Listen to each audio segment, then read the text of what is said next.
Welcome to Drink This, Watch That.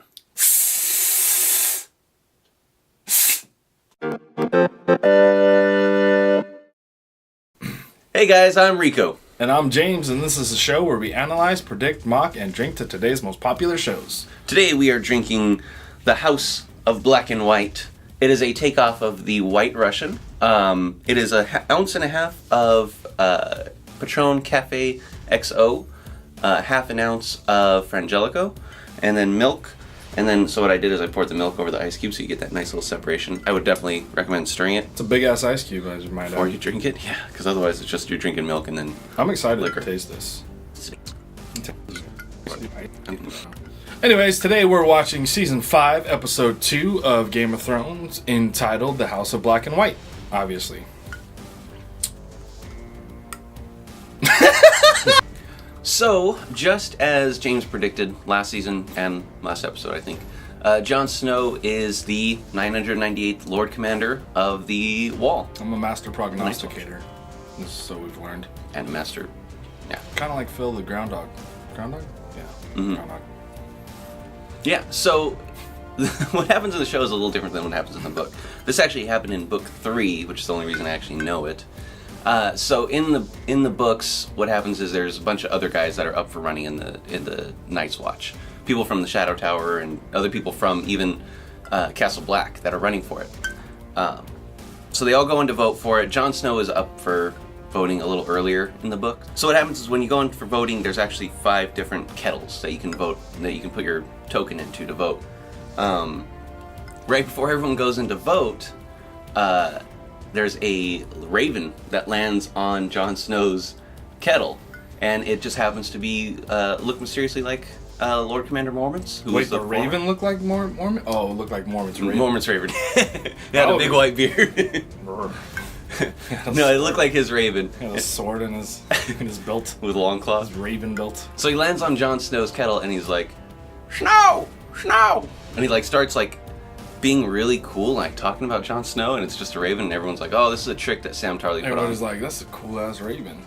But everyone's like, fuck it, the raven says to vote for Jon Snow.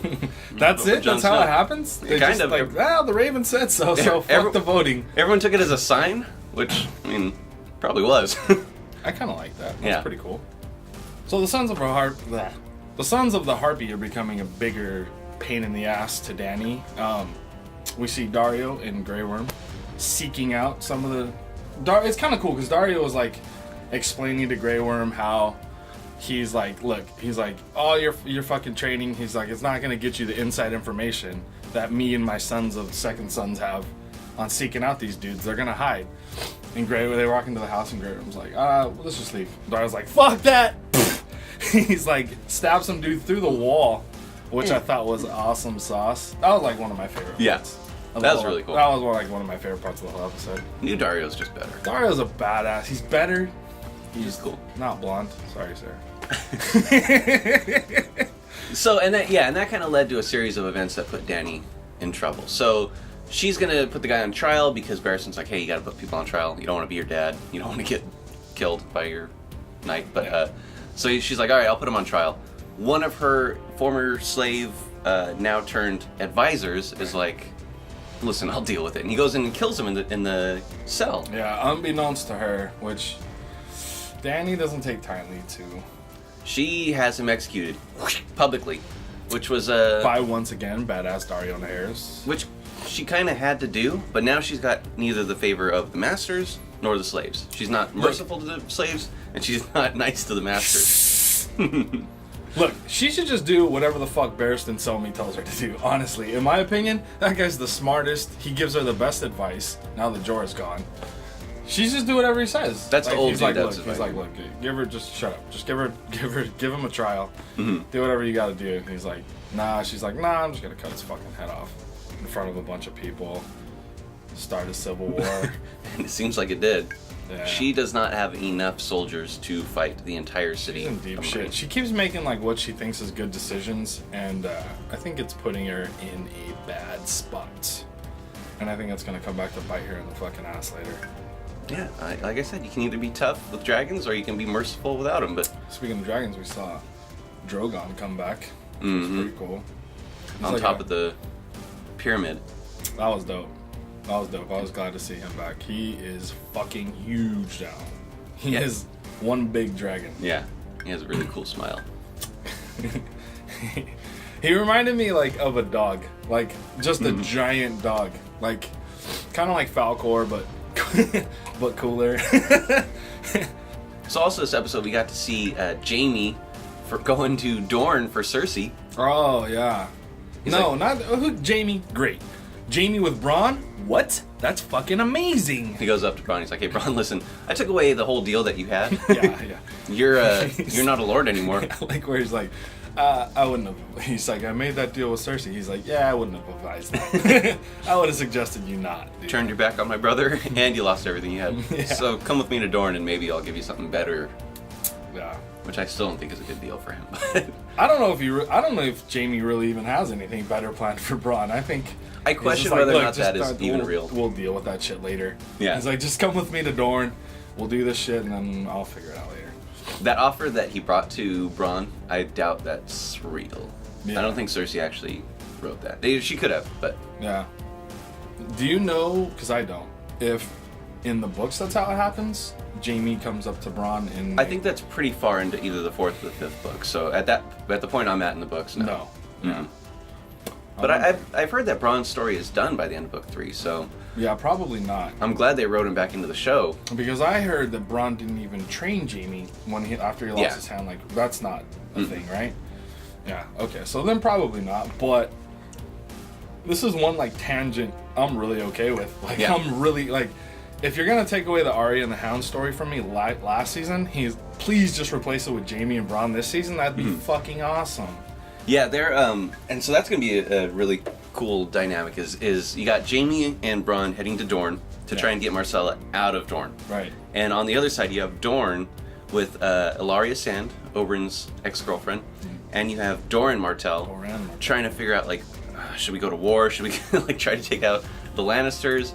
Because Doran's like, listen, my brother died fairly. Like, you know, he was kind of an asshole about he went to fight. Yeah. And instead of taking out the mountain, he like bragged. So I don't really have right to go to war. But on the other hand, like, just go to war, bro. Just fight, just kill the Lannisters. Yeah, but it's like they said, like, Ilaria Sand has the liberty to make all these brash decisions. This is what you should do. Go avenge Oberyn. He was your brother, blah, blah, blah. And, like, Doran has to, you know, he has to rule a kingdom. He has to be, he can't just make all these breakneck decisions. He has to be, you know, fair and just and do what he feels is right. So... He's much more the brains behind the operation of between him and Oberyn. Oberyn was always like this rash kind of go first and like kill people, and Doran was like always the one that was thinking 5 steps ahead. I was thinking about that this week, and and Pedro Pascal did a great job of like embodying that like type of, you know, personality. He did a great job of like being Oberyn, being the fucking I don't care, you know. I think Doran, like in the books, there's a quote from Doran. He said that Oberyn's always been the snake and I've always been the grass. And they're equally dangerous because the grass is actually what hides the snake before it strikes. That's an awesome quote. I love it. I like that. So it's going to be... I think they're going to cross paths at some point. I think that's kind of where it's headed. I hope they kind of take each other out. Yeah. Because without Dorne, guess who's... able to come into Westeros to take it over without any kind of real fight. Is it Daenerys? It's Daenerys. It's Daenerys. I knew it was Daenerys. The Martells are the only reason the old Targaryens couldn't take over the entire Westeros area. So, oh yeah, that's true. So if they're taken out already, a couple dragons, you just come in. Listen, you take a couple dragons into Westeros, you just roast it. Hasta luego. Boom. See ya. We'll see, man. Maybe that's where it's going. I don't know. Yeah. So the most interesting story of the episode. Let me guess. Was it Arya? Finally, we get Arya. Arya, thank you. That's after a year and 1 week. To be exact. No, less than. But you know what I mean. It's like 41 weeks. Yeah. I mean, who's doing that? I am. Yeah, this is what I've been waiting for, literally since the end of last season, since we found out Arya's going to Braavos. She finally gets to Braavos. I've wanted this. Okay, when when Davos Seaworth goes to the Iron Bank, we don't really see a lot of Bravos. Now we get to see a lot of Bravos. And it's like, in my opinion, the coolest fucking city in all of the land. It's like Venice if Venice was really cool. Yeah. Yeah, exactly. It's basically just like a bunch of islands. It's like there's more canals. Well, there's not really more canals, but they joke about more canals than streets. I believe that is the term for it. But I couldn't pronounce that word, so I was going to go with a bunch of islands. Archipelagio. to cover my stupidity. Yeah. Yeah. We get to see, more importantly, the House of Black and White, which is the home of the Faceless Men. It's like their temple of worship / like... The many-faced god. Yeah. Yeah, exactly. Yeah. And, kind of as predicted, not really. Okay, Rico knew that the guy that opened the door was going to be Jaqen and Hagar, and I was like, I don't want it to be Jaqen and Hagar. That'd be too cheesy. So we only know there's only one faceless man in the world. We've only and met it's one just faceless man. Jaqen and Hagar. Maybe two. What if one of the other characters that we've met in the show is a faceless man? Maybe they had like a closed circuit security camera on the outside, and they're like, hey, you know this guy, go onto the door. Who rang my bell? Exactly. But yeah, that was really cool. Like we only saw a little bit. That was pretty cool. But like more, I'm just excited for the future to see like her training. Like, is she gonna become a faceless man? Like, they can only like kill people that they're hired to kill. And like Arya has a lot of vengeance. She has like a list of, we hear 4, but there's actually more names on her list of people to kill. Mm-hmm. Cersei, Mirren Trant, Walder Frey, and the Mountain, right? And that's the people at the top of her list that she wants to kill. Well, if she does become a faceless man, she can't just like go, fuck it, I'm a faceless person, I can execute you now. She has to give up that list. Right. So we'll see what happens there, but I'm excited just to see like A, inside the House of Black and White, and B, her training. And I was kind of happy too, because I think that's actually Jaqen Hagar's face. I think before he became an assassin, that was his face. So the one thing I was worried about is if they put her through this training and she becomes an assassin, is she going to keep going from face to face and we get a different actress playing Arya from time to time? But they kind of worked it out brilliantly, I think, where they change their face during their kill and then they go back. Right. So she'll keep playing herself. So the Jaqen Hagar with the streaks in his hair, that's real. This is a real Jaqen Hagar. Yeah, I think when he stood on the steps of the House in Black and White. Man with not an old black guy with a cane. Although that'd be cooler. That'd be way cooler. In fact, I'd like to see that guy with that hair. With the one rogue-like streak in his hair. Yeah. Yeah. And the other thing that's cool about Bravos too that I've learned since last season is that like, so what they have is it is an archipelago. Archipelago? Sure. Archipelago. I'll go with either. Archipelago. And so it's a city made up of like a bunch of refugees that were like trying to hide from the old Valyrian Empire. Right. And so they brought with them a bunch of religions. So this city has the largest collection of different religions of anywhere in the world. And one of those is actually where it started. This is the religion of the many-faced god. And the many-faced god is the face of death of all these other religions that everyone kind of just lumped into one. And so when everyone prays to death for whatever religion, you know, when people in the Seven, who believe in the Seven, are like, oh, please give me mercy, death, and just kill me, they're kind of praying to the many-faced god. Or so believe the people who worship this at this temple. Because the faceless aspect is one of the 7 aspects of the religion of the 7, right? Yeah, they kind of, the people who worship here, they kind of lumped all these other deities of death. Right. And they say, listen, I know you think you're praying to your god, but you're actually praying to ours. I see. So. And Bravos is just cool. Bravos is just Bravos so is cool. cool. I'm so glad we're finally there. We get to see like a long shot of the, like an extended shot of the Titan of Bravos, which was really cool. Mm. Like, And when you heard him fart. he said,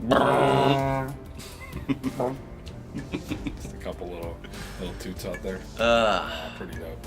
I'm so excited for Arya to be an assassin. She was even gonna kill those kids. I wanted her to kill the kids. Is that weird? No, that's not weird. I like seeing Arya kill because like, I feel like it's killed the always pigeon? just. Yeah. That was cool. It's always like just when Arya kills, and it's not like, oh, that was kind of fucked up. No, Yeah. it's always like kind of cool. She's kind of a cool story arc this season. Yeah. Yeah, definitely. We're seeing it all come together for sure. Mm-hmm. We're seeing it all consolidated. We'll see. Maybe Tyrion will die on the road to Marine. Who knows? So next week, it looks like we're going to get finally caught up back on the Bolton storyline. See where that's going with Reek. We get to see Winterfell, which is going to be exciting. I haven't seen Winterfell in a long time. Yeah, I kind of want to see if Reek is still dickless or not. I think I'm going to guess that he is. That's going to kind of be my prediction. You think it grew back like a salamander? I think it probably did, and they took it back off. That's possible. Yeah. It's like shaving. They gotta just keep taking it down. What is dead may never die. What is dead may never die. Right. God damn it. We also get to see the High Septon.